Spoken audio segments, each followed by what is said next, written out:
लेकिन कुछ ऐसे अपने देश में भी लोग हैं जो विभीषण का काम कर रहे हैं और जिन्हें नापाक के पाक इरादे समझ में नहीं आ रहे, वो उनके पक्ष में बोलते हैं, तो उनके लिए आपका क्या कहना होगा?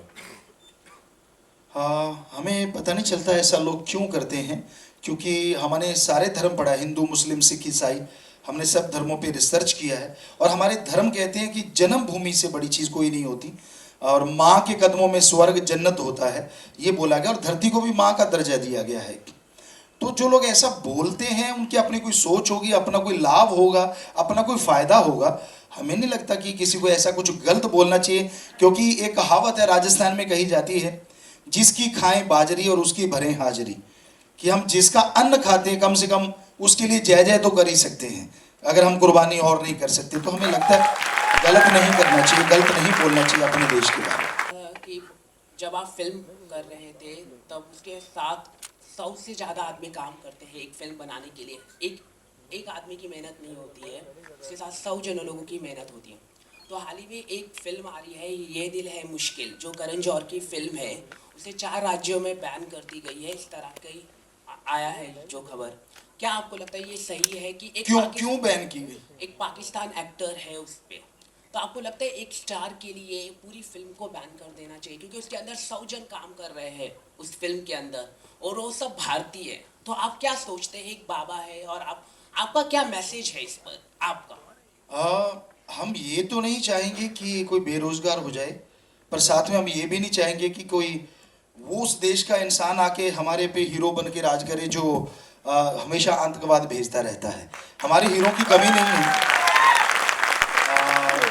क्योंकि हमारे यहाँ एक्टिंग की कोई कमी नहीं है, बल्कि अब तो सुनने में है लोग बॉलीवुड में भी हमारे एक्टर जा रहे हैं, वहाँ भी छा रहे हैं। तो फिर क्यों हमने तब क्यों नहीं सोचा कि भाई क्योंकि आतंकवाद आज से तो उस देश से आ नहीं रहा, ये तो हो नहीं सकता कि आज ही कहें जी आज ही आ गया, मैंने तो फिल्म पहले बनाई थी ना। बनाने वाले को सोचना चाहिए था ये आतंकवाद तो कब से चला आ रहा है, तब क्या उनकी आंखें बंद थी? उनको सोचना चाहिए था तब कि यार मैं उनका क्यों ले रहा हूँ बंदा, कल को मेरे पे नुकसान हो जाएगा। तो हमें लगता है ऐसे इंसान को नुकसान की भरपाई करनी चाहिए उन लोगों की।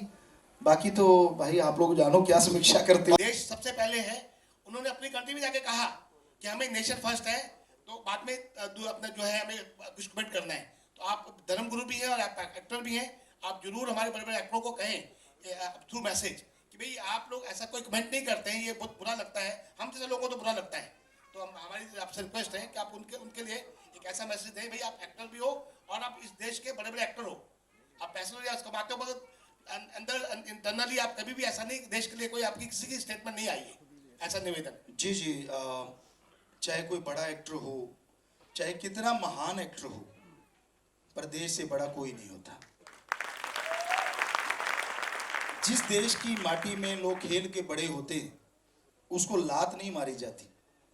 अगर वो लोग यहाँ आके पैसा कमाते हैं और बाद में जाके हमारे देश को कहते हैं कि काफिरों का देश, हमें भी सुना, हमने भी वो स्टेटमेंट सुना है, ये तो सब काफिर थे जी, हम तो उनको पैसा कमाने गए थे जी, कईयों ने कुछ बोला है, किसी ने कुछ बोला है।